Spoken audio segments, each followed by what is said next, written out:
नमस्कार दोस्तों, जैसा कि कल एक छोटा सा वीडियो डाला था, कुछ लोगों की रिक्वेस्ट थी कि कैश बुक सिखाई जाए। तो आज रेजिमेंटल फ़ंड का हमने एक सैंपल तैयार किया है, तो इसमें एंट्री करके देखेंगे। तो हमने यहाँ पर लाल पेन से पिछले महीने का बैलेंस फॉरवर्ड कर लिया है सैंपल के तौर पे 31 जनवरी 2025। तो ये फरवरी 2025 का हम खाका बना लिया है और इसमें एंट्री करके देखेंगे, क्योंकि कुछ बोल रहे थे कि एंट्री करके दिखाइए तभी पता चलेगा। और एंट्री चलो इसमें सिखाते हैं, और आप लोगों ने भी इसकी प्रैक्टिस करनी है, काम करेंगे तभी ग्राउंड पे आएगा। ठीक है, तो सबसे पहले हम एक आरबी की एंट्री करते हैं। आरबी के लिए हमारे पास आरबी बुक ऐसे करके होती है, इसको IAFA 175 भी कहते हैं, एक ज़रूरी दस्तावेज होता है ये। ठीक है, तो पहली एंट्री करते हैं कि एडम सुपरवाइजर ने पैसा दिया है रेजिमेंटल कलेक्शन का। ठीक है, तो हम ये आरबी काटेंगे, इसको 2 पेज में काटना होता है, ओरिजिनल कॉपी और डुप्लीकेट कॉपी। इसके नीचे कार्बन लगेगा, कार्बन लगा के इसमें लिखा जाएगा और यहाँ पर लिखेंगे आरबी नंबर जो भी होगा। जैसे 6 मैंने ऐसे सैंपल लिया कि मान लीजिए पिछले 5 तक कटी थी और ये 6 हो जाएगी, तो ऐसे इसमें लिखेंगे। यहाँ पर कितना अमाउंट रिसीव हुआ, कहाँ से हुआ लिख दिया एडम सुपरवाइजर, और कितना अमाउंट और किस अकाउंट का, regimental collection for the month of November December January, कितना अमाउंट 25। और यहाँ पर ऑफिसर साइन करता है, स्टैंप लगेगी, जो भी कैश बुक साइन करते होंगे ऑफिसर। यहाँ पर केयर ऑफ 56 APO जो भी, और तारीख जिस डेट की आपकी आरबी बनी। तो अब इसको एंट्री करेंगे। देखिए, ये मैंने तारीख डाल दी है 1 फरवरी 2025 और आरबी लिखेंगे अभी RB 6 किससे प्राप्त हुई, एडम सुपरवाइजर।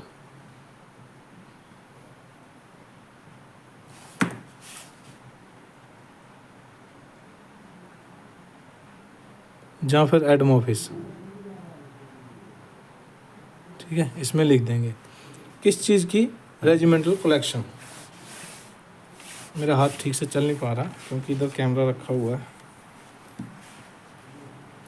यहाँ पर लिखेंगे किस चीज़ का, रेजिमेंटल कलेक्शन। छोटा छोटा इसमें लिख देंगे किस किस महीने का था, नवंबर दिसंबर जनवरी, नवंबर दिसंबर जनवरी। आप लोगों ने साफ साफ लिखना, मैं समझाने के लिए बस लिख रहा हूँ, बढ़िया से लिखना, क्योंकि कैश बुक में जितनी सफाई से लिखेंगे उतना अच्छा रहता है। अब कितना मिला था हमको, 2500 रुपया।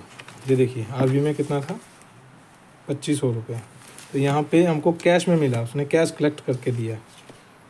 तो यहाँ पर हम कैश में लिखेंगे 2500 रुपया।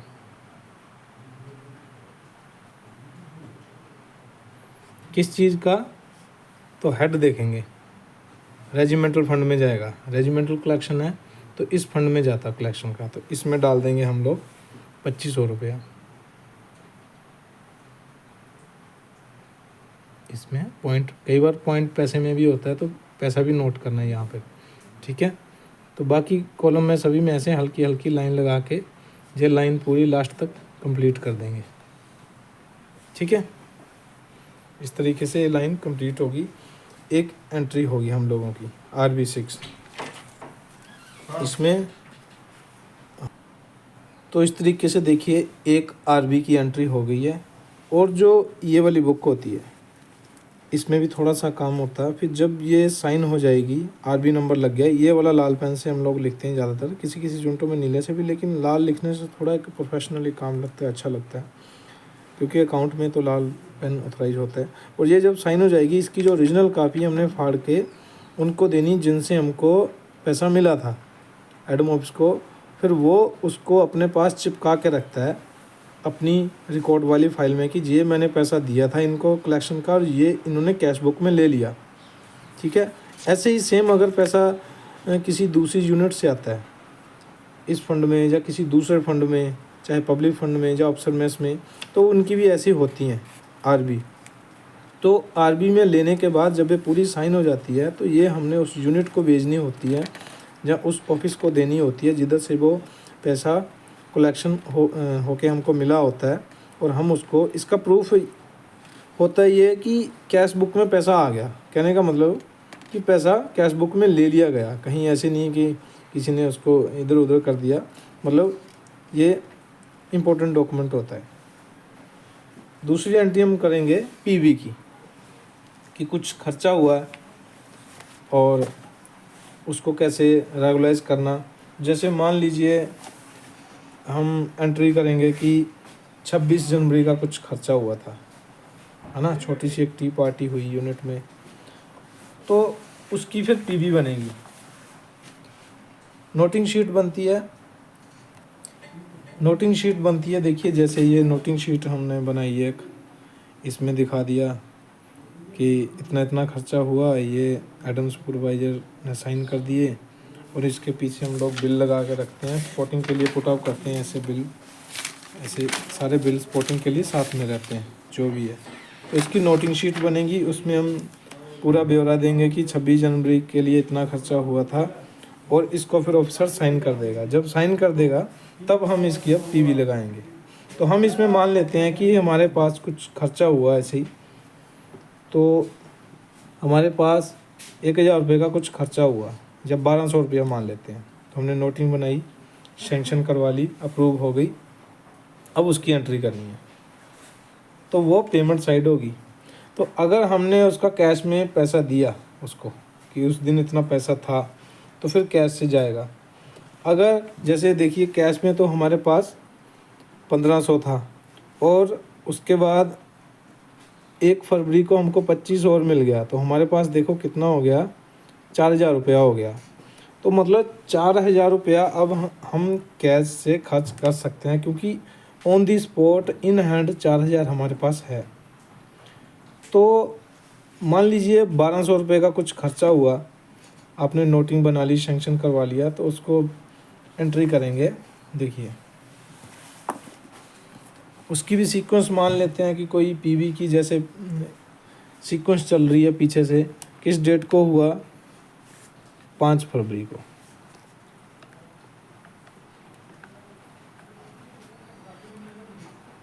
फरवरी 25 को। अब ये होता पीवी वाउचर, इधर लगा था आरबी वाउचर, आरबी, इधर होगा पीवी, पीवी वाउचर होगा इसमें, पीवी वाउचर लगेगा इसमें।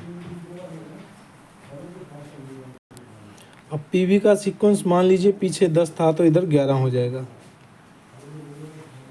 ठीक है, हमने 11 चढ़ा दिया, मैं ठीक से लिख नहीं पा रहा हूँ, स्टैंड बीच में आ रहा।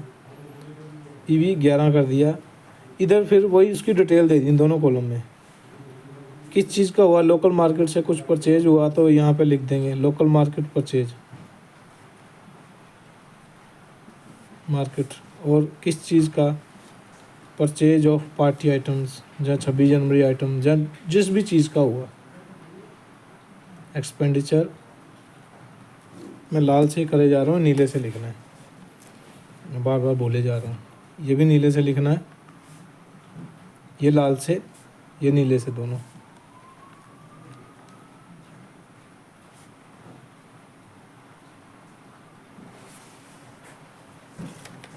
इसके लिए मैं क्षमा चाहता हूँ, क्योंकि मैं और भी काम में मेरा ध्यान बटा हुआ अभी, तो इसलिए मैं थोड़ा सा अभी जल्दी में भी हूँ, बाकी काम भी करने हैं। तो नीले से लिखना। अब कैश से हमारा 1200 रुपया खर्च हो गया, तो यहाँ हम लिखेंगे 1200 रुपया आउट। किस फंड से उसकी सैंक्शन ली नोटिंग में कि रेजिमेंटल फंड से वो पैसा चार्ज ऑफ होना है। तो ये देखिए रेजिमेंटल फंड है, कहीं कहीं इसको कंपनी फंड भी लिखा जाता है। तो इसमें से 1200 रुपया चार्ज ऑफ हो गया। अब बाकी सारा ऐसे करके पूरा भर देंगे। ठीक है, तो इस तरीके से ये एंट्री होगी, ऐसे एंट्रियाँ चलती जाएंगी पूरी की पूरी। सब इधर से कोई।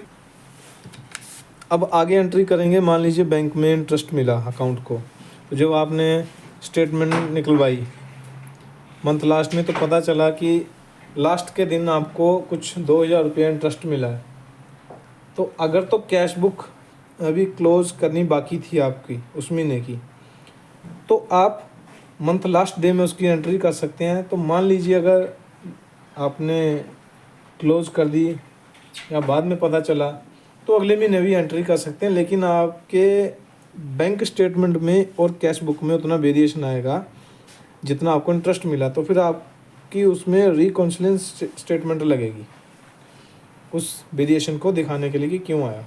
तो मान लीजिए हम 15 तारीख को लग गया इंटरेस्ट, तो हम लोगों को पता चल गया कि इंटरेस्ट लगा, हमने बीच में स्टेटमेंट निकलवाई थी 16 तारीख को, तो उसकी एंट्री का फिर वही प्रोसेस, आरबी कटेगी, आरबी ये वाली ऐसे ही आरबी कटेगी। जो ये वाला सीक्वेंस है, अब इस सीक्वेंस से अगला 6 था, आरबी नंबर 7 हो जाएगा। स्टैंड बीच में आ रहा, आरबी 7 कहाँ से, जो भी हमारा एसबीआई है, एसबीआई बैंक, ठीक है। इंटरेस्ट, बैंक इंटरेस्ट लिख सकते हैं। अगर उसमें केवल क्वार्टर एंडिंग में लिखा होता किस क्वार्टर का मिला, तो यहाँ छोटा सा मेंशन कर देना, यहाँ पर किस डेट की एंट्री बन रही है वो तारीख लिख देना। मान लीजिए 15 की थी तो हम 15 की भी कर सकते हैं, मतलब जिस तारीख को वो चीज़ हैपनिंग हुई उसके बाद की ही एंट्री होगी, जहाँ उस डेट की या उसके बाद की। तो 15 को लगा, हम 15 को भी कर सकते हैं, 16 को भी कर सकते हैं, हम 15 को ही करेंगे। ये डेट लिख दी कहाँ का। अब वो पैसा हमको मिला है बैंक में, हाथ में नहीं मिला पैसा। अगर हाथ में मिला तो इधर, तो बैंक में मिला तो यहाँ पे एंट्री करेंगे। 2000 रुपये इंटरेस्ट मिला बैंक में, ये लिख दिया इसमें ऐसे। और अब उस 2000 रुपये को किसी ना किसी फंड में डालना है। पैसा तो आ गया, अब उस पैसे को किस फंड में डालना है, मंदिर फंड में डालना है, कंपनी फंड में डालना है, तो कंपनी फंड में डलेगा वो। अगर मान लीजिए कोई स्पेशल ऑर्डर करके कि है जो इंटरेस्ट मिलता है वो मंदिर फंड में ही डाला जाएगा, तो मंदिर फंड में भी डाल सकते हैं। कोई स्पेशल ऑर्डर होता है, जो भी उधर कंपिटेंट अथॉरिटी है कि जो भी कैश बुक में इंटरेस्ट मिला करेगा तो मंदिर फंड में डाला जाए, जो मंदिर का खर्चा चलता रहे, तो इसमें भी डाल सकते हैं। नहीं तो मैक्सिमम कंपनी फंड में जाएगा। तो ये 2000 बैंक में तो आया, तो ये चला गया कंपनी फंड के खाते में, तो यहाँ पे एंट्री कर दी, बाकी ऐसे खाली। और कई बार ऐसे भी हो जाता, मान लीजिए इंटरेस्ट ज़्यादा मिला, जैसे 20,000, तो हो सकता कि वो बोलें कि ऐसे करो 15,000 कंपनी फंड में डाल दो और 5,000 मंदिर फंड में डाल दो, तो ऐसे भी कर सकते हैं। तो फिर क्या होगा, इधर हो जाएगा 15, इधर हो जाएगा मंदिर फंड के लिए 5, ऐसे भी हो जाता है। तो ये हमारी दूसरी आरबी की एंट्री होगी। अब पीबी की एक और एंट्री करेंगे। पीबी की अब ईडी पे एक होता है, ईडी पे एक्स्ट्रा ड्यूटी पे जो अकाउंट क्लर्क होगा उसको मिलेगा।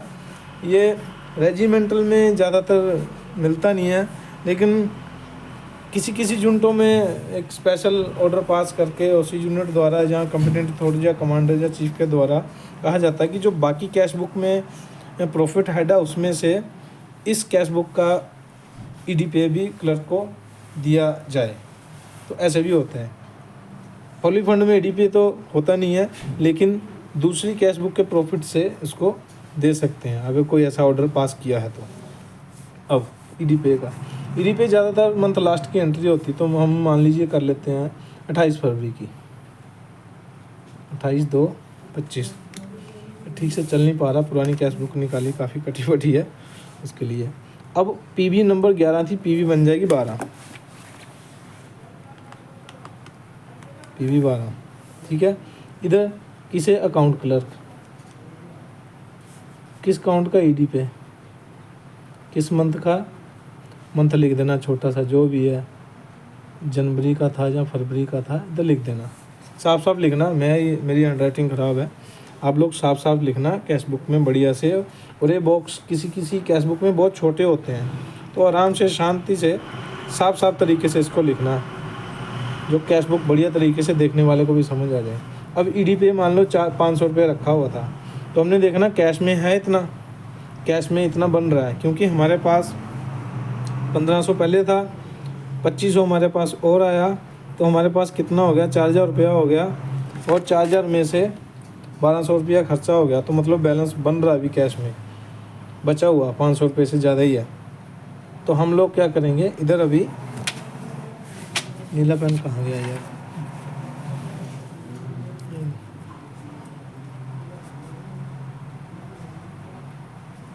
ईडी पे आपने मेरे जैसा किचर पिचर नहीं करना, साफ साफ करना। मैं और भी काम दिमाग में चल रहा है, तो आप लोगों ने बोला सिखाओ, इसलिए मैं कर रहा हूँ। ये नीले पेन से, ये लाल पेन से साफ साफ करना है। मैं सिखाने के लिए बस बता रहा हूँ, हो सकता है कोई सीख जाए। तो 500 रुपया ईडी पे चार्ज रखा होता, तो 500 कैश से चला गया। अब इस किस हेड से निकालना, तो कंपनी फंड का हेड है, अगर बोला इसमें से ही देना तो इस हेड से चला जाएगा। अगर कोई दूसरी कैश बुक का हेड है प्रॉफिट, तो उसमें जाए, उसमें से निकलेगा। अगर कोई ऑर्डर पास हो रखा है तो ज़्यादातर कंपनी फंड से ये निकलेगा। कोई कोई यूनिट में देते भी नहीं है ये ईडी पे, रेजिमेंटल और पब्लिक फंड जो 2 कैश बुक है देते नहीं है, तो फिर वहाँ पे एंट्री नहीं होती इसकी।